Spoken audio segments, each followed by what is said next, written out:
ই খ্যাপা চলে গেছে শ্বশুরের বাড়ি যাইয়া, দেখছে শ্বশুর গলতে বসে আছে। ই পাগলা আস্তে আস্তে পাছা দিক থেকে লক করে যা কইছে, মা তো শিখে দিয়েছে যে মজাক টজাক করবি, চালা টালা করবি। ই বোকা মজাক করে শালিকে, শালাকে, শালাই জিনিকে, এর আগে একটু মজাক টজাক করে মানুষ নাকি? সালারের সাথে মজাক টজাক করে, শালির সাথে একটু মজাক করে। শালাই জিনির সাথে হাদিস কোরআন মতে তো শালাই জিনিস শালির সাথে মজাক করা যাবে না, নিষেধ। কিন্তু যুগের পরিস্থিতি আমাদের দেশে যে শালির একটু মজাক করা যায় হালকা হালকা। তো এই খ্যাপা জামাই শ্বশুরের বাড়ি কইছে মজাক তো মা করতে গেছে, তো শ্বশুর কি করি?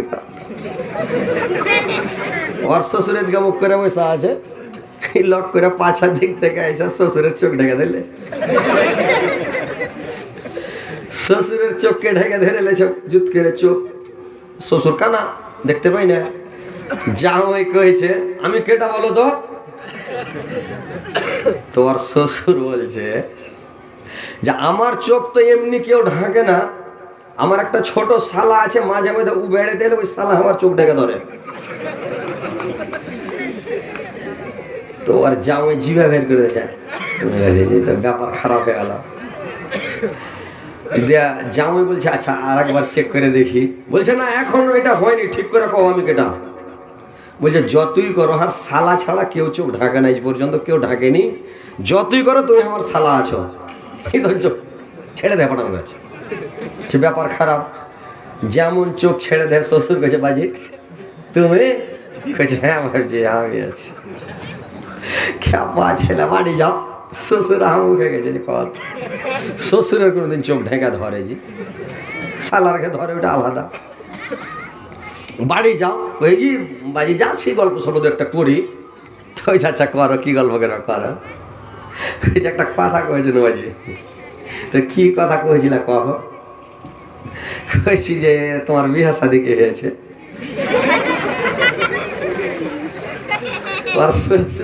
কোন খ্যাপার পেটের খ্যাপারে, যদি আমি বিয়ে না করবো তো বেটি কুণ্ঠে থেকে হইল, আর জামাই কুণ্ঠে থেকে হইল। তো ওইরকম খ্যাপা কিছু দুনিয়াতে আপনার গ্রামে আছে মনে হয় নাকি? খ্যাপা না থাকলে জালসায় খাড়িয়া থাকে, কোন জালসা পয়সা শুনে মানুষ, কিন্তু এই চ্যাংড়াটি কত ওই খ্যাপা জামের মতন খাড়িয়া খাড়িয়া শুনছে। যাক বসে যান। সোনা বন্ধু সোনা লাগত, আমার কথা শোনা না, তিনি মদের দায়ার রবি, তাকে তোমরা চিনা না। তিনি মদের দায়ার নবী, তাকে তোমরা চিনা না। দয়ার নবে ওহদ প্রান্তক ধর্ম যুদ্ধ করেছেন, কাফেররা নবীজিকে পাথর ছোড়া মেরেছে। কাফেররা নবীজিকে পাথর ছোড়া মেরেছে। আহা তোমরা মেরো না গো নবীজি কে মেরো না, তিনি মদের দয়ার নবী, তাকে তোমরা চিনা না। তিনি মদের দয়ার নবী, তাকে তোমরা চিনা না। দয়ার নবী বনে বনে, দয়ার নবী বনে বনে চরাইতেন ছাগল, কাফেররা দেখে বলতো এটা একটা পাগল কাফেররা দেখে বলতো বোনের এটা পাগল। পাগল নাই গো পাগল নাই, পাগল নাই গো পাগল নাই, সে আল্লাহর প্রেমের দিওয়ানা। তিনি মদের দয়ার নবী, তাকে তোমরা চিনা না। তিনি মদের দয়ার নবী, তাকে তোমরা চিনা না। তো ভাই, এবার আমি আমার বক্তব্যের দিকে আসছি। আপনারা জালসা মন দিয়ে শুনবেন। এটা হচ্ছে রহমতের মাস, বরকতের মাস। রমজান আসলো আসলো, আসছে আসছে আসছে করতে করতে ঝোঁকে চলে এলো রমজান। রমজান এখন চলছে, মনে করেন গাড়িতে চড়ে আছি রাজধানী এক্সপ্রেসের উপরে।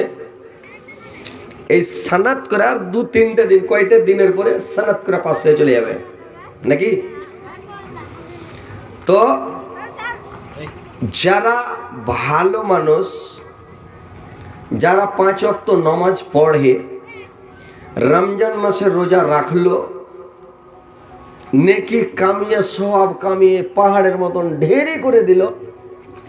আর যারা হতভাগ্য দুর্ভাগ্য, যার নসিব খারাপ, ও 5 ওয়াক্ত নামাজ পুরিয়ে পড়তে পারলো না, রমজান মাসের রোজাগুলো ভালো করে রাখতে পারলো না, ছাড় খুদার করে কে 5টা করলো, 7টা করলো, 10টা করলো, 20টা করলো, 15টা করলো, 15টা ছাড়লো, এরা হলো হতভাগ্য দুর্ভাগ্য। তো আল্লাহ পাক আমাদের এত বড় নসিব ভালো করেছেন, এত ভালো নসিব যে আমরা রমজান মাসটা পেয়েছি। আর এই রমজান মাসে আল্লাহ পাক আসমানের দরজা খুলে দেন, জান্নাতের গেট খুলে দেন, আল্লাহর রহমতের দরজা খুলে দেন। 11 মাস আল্লাহ পাক ফেরেশতার দ্বারাই নেকি লিখেলেন, ফেরেশতারা সওয়াব লিখবে। আর নেকিগুলো যে লিখবে তো 10 দিয়ে গুণ হবে। একটা আয়াত পড়বেন 10 আয়াতের নেকি, একটা সূরা পড়বেন 10টা সূরা পড়ার সমান নেকি, 1 টাকা দান করবেন 10 টাকা দান করার নেকি, মানে 10 দিয়ে গুণ। আর এই রমজান মাস বরকতের মাসে আল্লাহ পাক অফার দিয়েছেন, ফেরেশতার দ্বারাই নেকিটা লিখবেন না, আল্লাহ পাক নিজে লিখবেন আর ৭০ দিয়ে গুণ। আজকে রমজান মাসে একটা জালসা শুনেন, অন্য মাসে ৭০টা জালসা শুনতে হবে। আল্লাহ খুলে দিয়েছে দরজা, যত পারেন খালি জমা করেন, টাইনা খালি জমা করেন, নেকি নেকি নেকি নেকি চলে যাচ্ছে। ওই ভাই চলে গেল। এই কয়টা দিন বাকি আছে, একবারে সব সময় তাসবিহ জিকির করেন, রোজা ভালো করে রাখেন, আর নামাজ ভালো করে পড়েন, তোবা তাহিজ করেন, ক্ষমা চেয়েলেন। তো এটা আমাদের সৌভাগ্য যে আমরা পেয়েছি। এর পরে আগামী বছর এই রমজান মাস আমরা পাবো কি না, কার ভাগ্যে জুটবে কার ভাগ্যে জুটবে না, এটা আল্লাহ জানে ভাই, কেউ বলতে পারবে না। পারবেন? কেউ পারবেন না। তাহলে নিজের জীবনের গুনাহ, আল্লাহর নবী বলেছেন, যারা নিজের জীবনের গুনাহ ক্ষমা করিয়ে নিতে না পারলো, মাফ করিয়ে নিতে না পারলো, ওই লোকটা ধ্বংস হয়ে যাক। জিবরাইল আলাইহিস সালাম যখন বলেছিলেন, আল্লাহর নবী 3 বার আমিন বলেছিলেন, আমিন বলেছিলেন যে ঠিক আল্লাহ তুমি কবুল করো, লোকটা আসলেই ধ্বংস হয়ে যাক। তো ভাই, এটা হচ্ছে রমজান মাস। মন দিয়ে ওয়াজগুলো শুনবেন, নামাজ রোজা করবেন, তাসবিহ জিকির করবেন ভালোভাবে। যদি ইবাদত বান্দেগি করে যদি কিয়ামতের কোটে যেদিন উঠবেন, নেককার লোক মরার সঙ্গে সঙ্গে ওর আরাম। কিয়ামতের কোটে যখন উঠবেন তখন আপনার আরাম। ইমানদার লোক, নমাজি লোক, রোজাদার লোক, এরা আরশের ডান দিকে যাবে। আর যারা বেনামাজি, বেরোজাদার, গুনাহগার, পাপিষ্টি, মুজরিম, ওরা আরশের বাম দিকে যাবে। যারা ডান দিকে থাকবে ওরা ডান হাতে আমলনামা পাবে। নমাজি রোজাদার লোক ডান হাতে আমলনামা পাবে, ওদের নেকির পাল্লা ভারী হবে। ওরা হজে কাউসারের পানি পান করতে পাবে। আর ওদের জন্য কিয়ামতের মাঠের সময়টা কতটুকু হবে ভাই, যে কিয়ামতের মাঠের মানে সময়টা, দিনটা কত বড় হবে। আল্লাহ কোরআনের মধ্যে বলছেন যে কানা মিকদারুহ খামসিনা আলফাসানা, সূরা মারিজ 4 নম্বর আয়াত। আল্লাহ পাক বললেন যে কিয়ামতের মাঠের পরিমাণটা হবে 50,000 বছর। এত বড়টা দিন কার জন্য? বেনামাজি, বেরোজাদার, গুনাহগার, পাপিষ্টি, মুজরিমের জন্য 50,000 বছরের দিন। আর যারা নামাজ পড়বে, রোজা রাখবে, আর যারা ভালো কাজ পৃথিবী থেকে করে যাবে ভাই, এদের জন্য, যারা হজে কাউসারের পানি একবার 1 গিলাস পান করে নেবে, ওদের জন্য কিয়ামতের মাঠটা মানে সময়টা জোহর থেকে আসর পর্যন্ত। তার মানে জোহরের নামাজ পড়ে আসলাম, একটু গাগড় দিলাম, ও ভাত খেলাম, কি করলাম না করলাম, আসরের আজান হয়ে গেল, চট করে আসরের আজান, তাহলে এই তো একটু আসলাম, আরাম করলাম, আর আসর হয়ে গেল। তো এরকম কিয়ামতের মাঠটা সংকীর্ণ হবে জোহর থেকে আসরের সময়। কত আরামে থাকবে, শান্তিতে থাকবে। এদের জন্য 50,000 বছর নয়। আর যারা গুনাহগার, পাপিষ্টি, এদের জন্য 50,000 বছরের দিন। তো এরাকে আল্লাহ পাক ওই নামাজি, রোজাদার, মুত্তাকি, পরহেজগার, ইমানদার লোকটিকে মানে সম্মানের সহিত এরাকে জান্নাতে নিয়ে যাবে। এরা খুশিতে থাকবে, আনন্দে থাকবে। আল্লাহ পাক কোরআনের মধ্যে বলছেন ওজুহু ইয়াওমাইযিন নাইমা, কিয়ামতের দিন কতগুলো মুখ সচন্দে থাকবে। লাসাইহা রাজিয়া,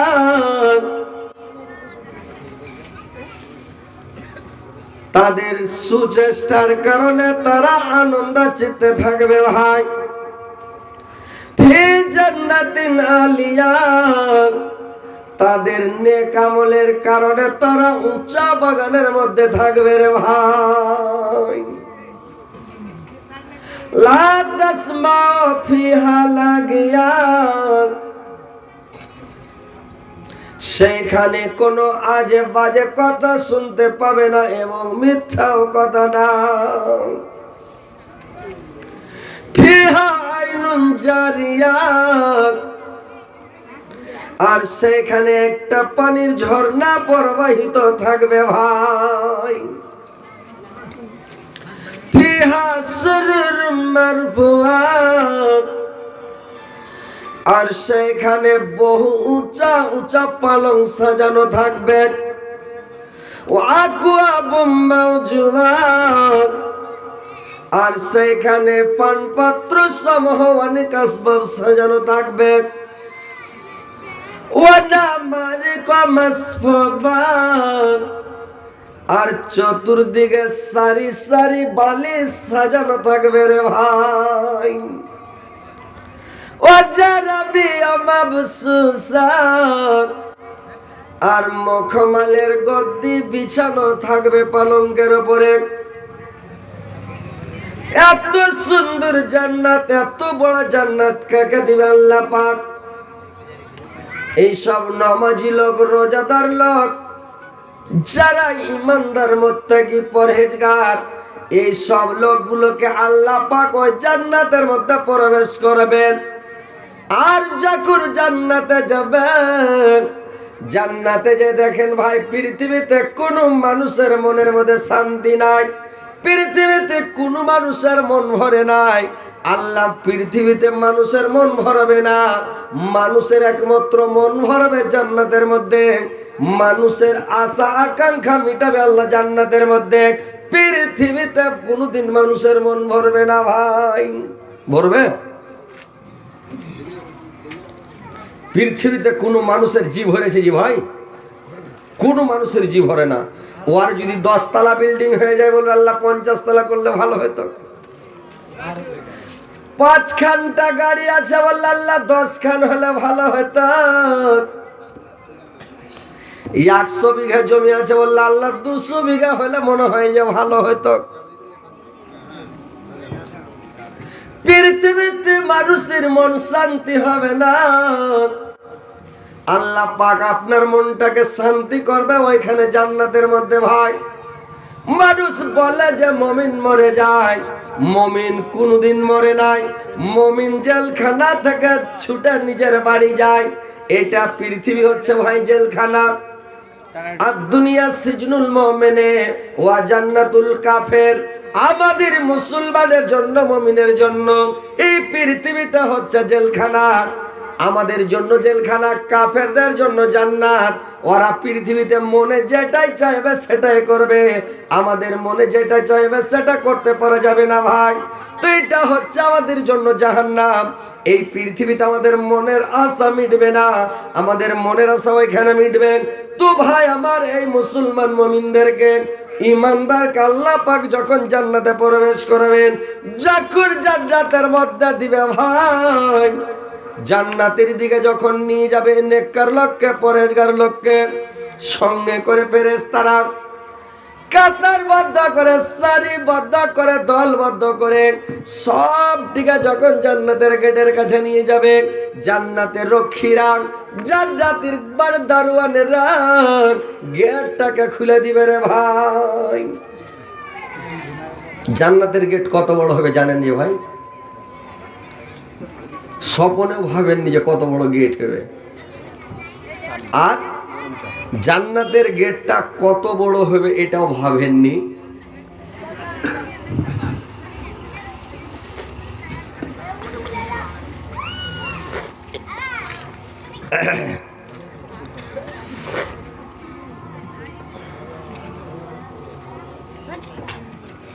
জান্নাতের গেটটা বিশাল বড়, একবারে আলিশান গেট।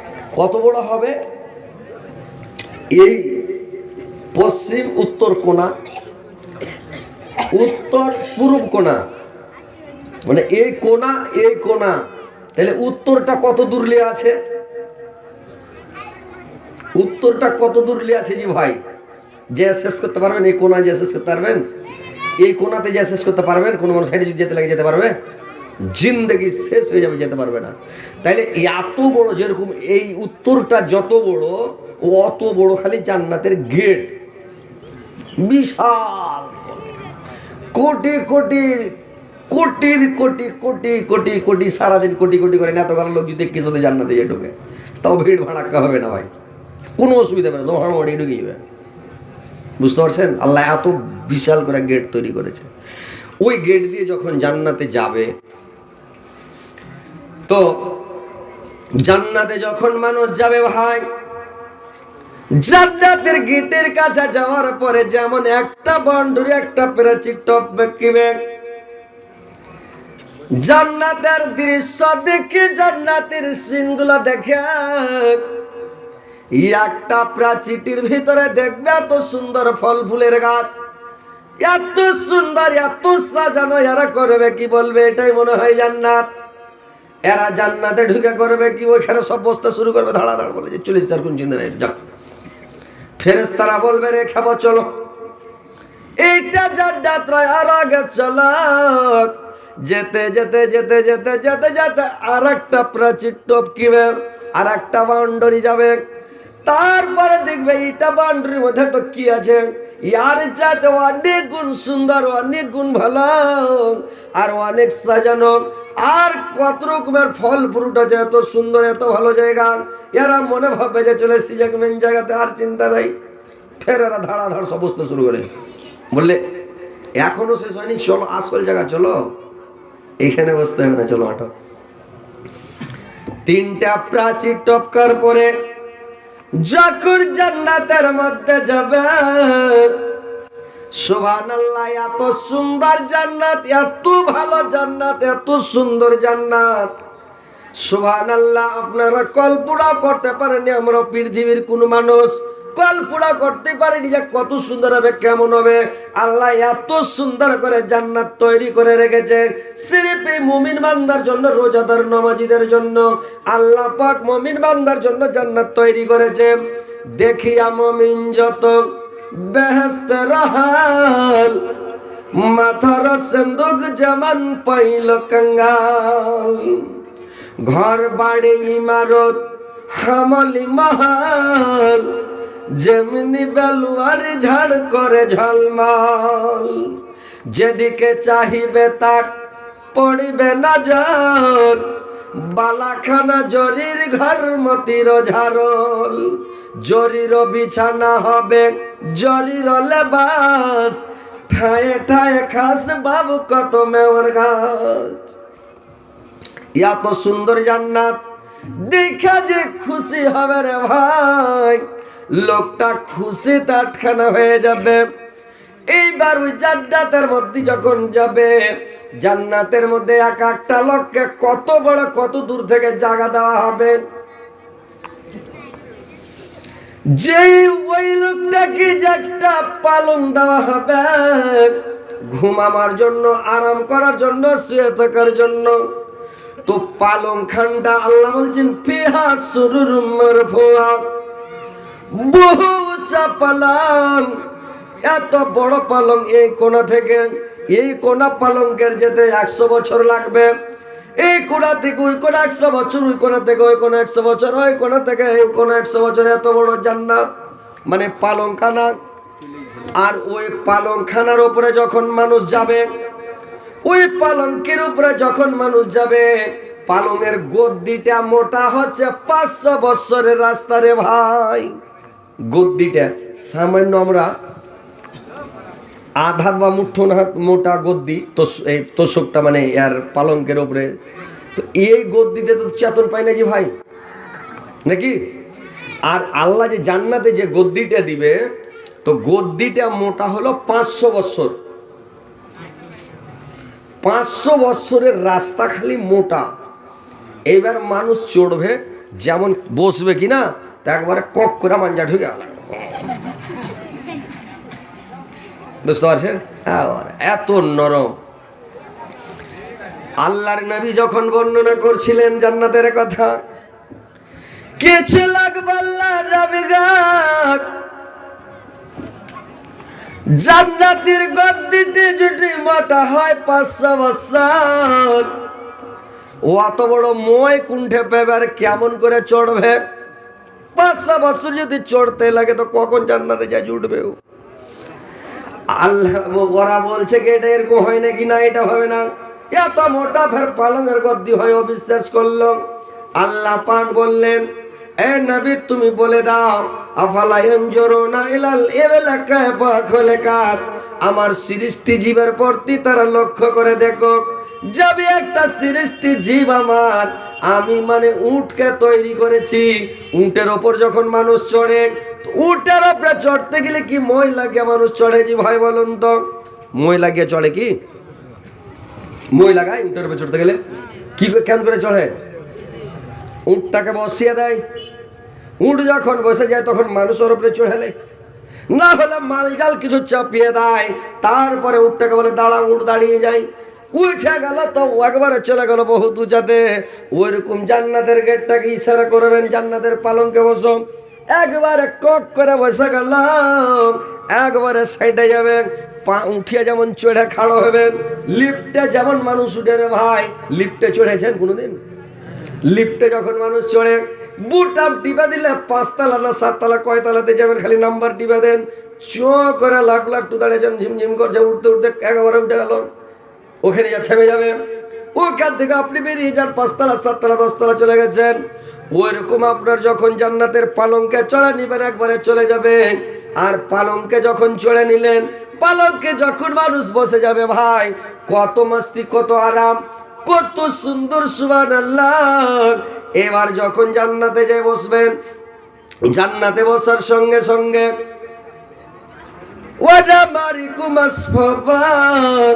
চতুর্দিকে বালিশ সাজানো আছে। কত বালিশ নিবেন? বাড়িতে 1টা বালিশ 2টা বালিশ আছে, বেশি বালিশ নাই, কিন্তু ওখানে এত অসংখ্য বালিশ চতুর্দিকে সাজানো আছে। ওই বালিশে যখন হিলান দেবসে মুত্তাকিনা আলা ফরসিম বাতায়নুহা মিন ইস্তাবরাকা ওয়া জানাল জান্নাতাইনান, যখন ওই গদ্দিতে ঠেস দিয়ে যখন বসবে, ফলগুলো তার নাগালের নিচে ঝুলতে থাকবে, ফলগুলো কাছাকাছি ঝুলবে, ভয় পেড়ে খেতে হবে না। আর জান্নাতের মধ্যে যত খান, যত খাবেন, যত খাবেন খাবেন আর জয় রকম খাবেন জান্নাতে, কিন্তু আমার পেট খারাপ হবে না। পৃথিবীতে যদি একটু বেশি করে খেয়ালেন বদ হজম হবে, গড় হজমি হবে, ধুম্মা ঢেকুর উঠবে, পেট খারাপ হবে, পাতলা পায়খানা হবে, হবে না ভাই বেশি করে খেলে? জান্নাতের মধ্যে যখন জান্নাতে চলে যাবেন, জান্নাতে কোনো মানুষের পেট খারাপ হবে না, পাতলা পায়খানা হবে না, ধুম্বা ঢেকুর হবে বিরাট। জান্নাতের মধ্যে সর্দি লাগবে না, খাসি হবে না, বমি হবে না, ওইখানে ঠান্ডা হবে না, গরম হবে না, এয়ার কন্ডিশন এসির মতন হয়ে জান্নাতে থাকবেন ভাই। তো ওই জান্নাতে সবাই যাবে। এখানে যে কষ্ট করে পরিশ্রম করে মানে নমাজ রোজা হজ জাকাত তাসবিহ জিকির ভালো কাজ করে পৃথিবী থেকে যারা যাবে, আমলে সলে করে যারা যাবে, নেকি কামিয়ে নিয়ে যাবে, পৃথিবীতে যারা শিরক করলো না, দুনিয়াতে যারা বেঈমানি শয়তানি করলো না, পৃথিবীতে গুনহার কাজ করেনি, দুনিয়াতে কোনো মানুষকে দুঃখ কষ্ট দেয়নি, বেদনা দেয়নি, কিয়ামতের দিন আল্লাহ বলছেন আমি 3 প্রকার লোককে ক্ষমা করব না, আর 3 প্রকার লোককে আমি মাফ করব না। কে কে 3 প্রকার? 1 প্রকার লোক হচ্ছে 1 নাম্বার যারা শিরক করবে ওকে ক্ষমা করা হবে না, 2 নাম্বার যারা পরের হক মেরে খাবে ওকে ক্ষমা করা হবে না, 3 নাম্বার ওই লোকটাকে ক্ষমা করা হবে না যারা কোনো মানুষকে দুঃখ দিয়ে আসবে, বাদ বাকি সবকে ক্ষমা করে দেওয়া হবে।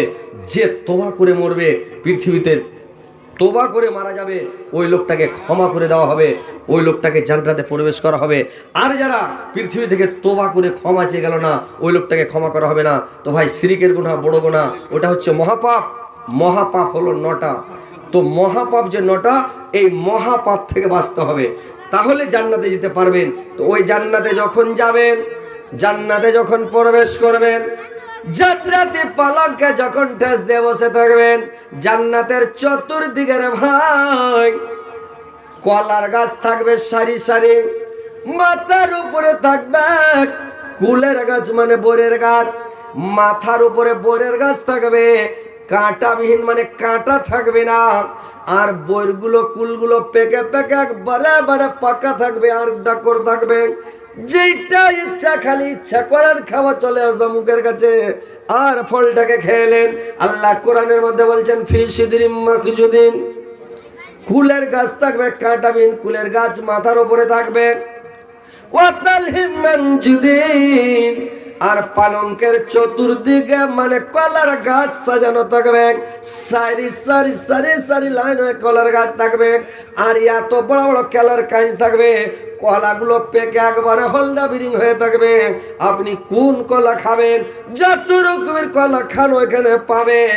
যত রকমের ফল পৃথিবীতে আছে তার চাইতে অনেক গুণ বেশি ফল জান্নাতে আছে ভাই, হাজার হাজার গুণ বেশি জান্নাতে ফল আছে। যে কোনো ফল নিবেন ওখানে পাবেন, আর ওই ফলগুলো খাবেন, আর পালঙ্কের ওপরে বসে থাকবেন ভাই। আর যখন ওখানে বসবেন, এইবার আপনার কাছে যখন হুরগুলো আসবে, আল্লাহ আপনাকে হুর দিবেন। কতটি হুর দিবে ভাই?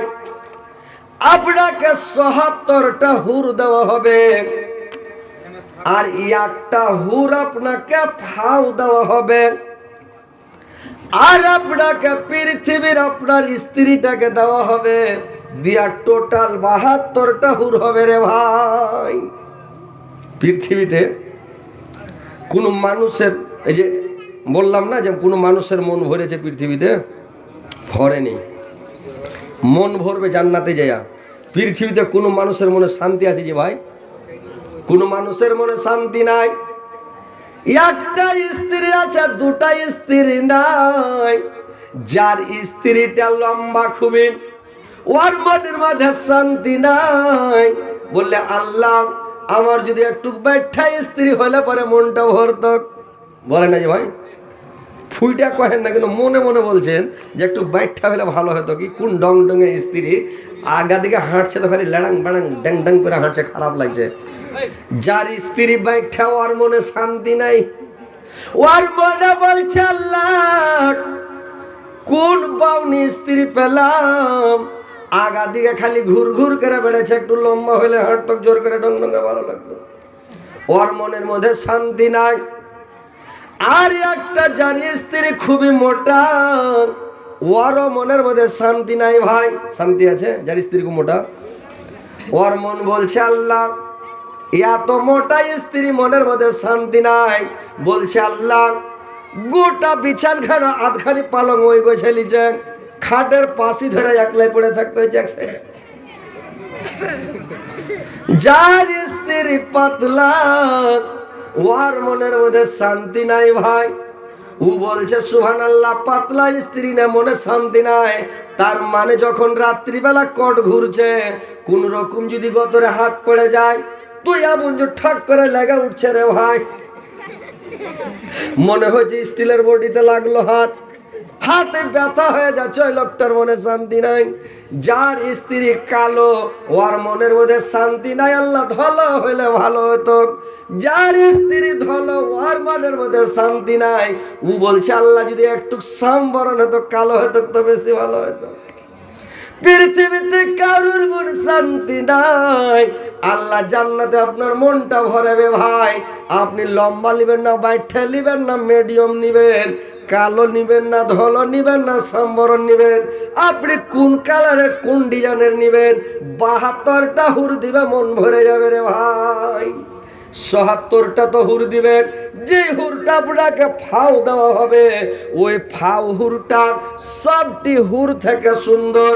পৃথিবীতে যদি কোনো জিনিস কিনতে যান, তরকারি সবজি কিনতে গেলে, আলু কিনতে গেলে, ফাও চাইলে আপনাকে মানে ধারা লাগা আলুটা দিবে।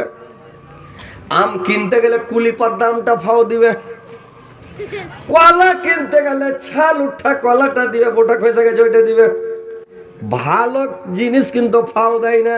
দিয়েছি ভাই, আল্লাহ যেটা ফাও দিবে আপনাদেরকে আমাদেরকে, ওই জিনিসটা সব চাইতে সুন্দর, সব চাইতে ভালো। ওই জিনিসটা আল্লাহ পাক আপনাদেরকে দান করবে ভাই। আল্লাহ ওখানে মন ভরিয়ে দিবে ভাই।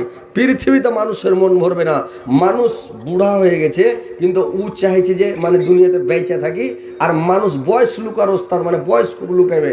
আর বুড়া হয়ে গেছে তাও বলছে না বুড়া হয়নি একদিন, ও খালি বুড়া করে দেখেন রেখে যাবে। বলে হ্যাঁ জি দাদা তোমার যে চুল পেকে গেছে, দৌড়লে বাইয়ের দোষে চুল পাকলো। বলে তোমার যে দাঁত উঠে গেছে, জি দাদা কোচারে খেপা অ্যান্টিবায়োটিক ওষুধ খেয়ে দাঁত উঠে গেল, বেশি করে ওষুধ খেয়ে খেয়ে দাঁত উঠে গেছে, তাও বলছে বুড়া হয়নি। তার মানে ওর মনটা চাংড়া হয়ে আছে নাকি? মানুষ পৃথিবীতে বুড়া হতে চায় না। ওই ট্রেনে চড়ে দুটো মাইয়া লোক চলে আসছে, তো ট্রেনে চড়ে যে দুটো মাইয়া লোক আসছে, তো করেছি একটা মাইয়া লোক এসিটা বসে আছে এদিকে মুখ করে ট্রেনে, আর ওইদিকে একটা মাইয়া লোক বসে আছে এদিকে মুখ করে। তো মাইয়া লোক বয়স চুরি করার ওস্তাদ ওরা, বুঝতে পারলেন? খুব মাইয়া লোক বয়স চুরি করে। তো এইবার এই ওই দিকের মাইয়া লোকটার বয়স, আগা দিকের মাইয়া লোকটার বয়স 40 থেকে 45 বছর হবে, মানে আধসি হয়ে গেছে। তো গল্প করতে করতে এইটা মেয়ে লোক পুচ করছে, আচ্ছা দিদি তোমার বয়স কত হতে পারে? তো ওই দিকের মেয়ে লোক